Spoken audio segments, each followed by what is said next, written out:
Usap-usapan ngayon sa social media ang iba't ibang isyong iniuugnay kay Kim Chu. Matapos kumalat ang mga post na nagsasabing pansamantala umano siyang Mawawala sa It's Showtime dahil sa isang personal na dahilan. Dahil dito, mabilis na naglabasan ng sari-saring haka-haka tungkol sa aktres. isa sa mga espekulasyong kumakalat online ang umanay pagbubuntis ni Kim. May ilang netizen na agad Nag-ugnay sa sinasabing pansamantalang pagkawala niya sa programa sa naturang chismis. kahit wala namang inilalabas na opisyal na pahayag mula mismo sa aktres na Patunay nito.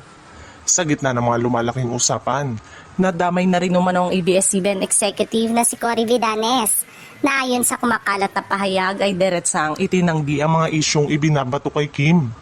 Maiksi ngunit malaman umano ang naging sagot. Walang katotohanan ang lahat ng ito. Kung tunay at tama ang pagkaka-attribute ng naturang pahayag kay Vidanes, malinaw nitong kinokontra ang mga kumakalat na haka-haka tungkol sa aktres. Samantala, patuloy namang ipinagtatanggol ng fans si Kim laban sa mga hindi beripikadong balita.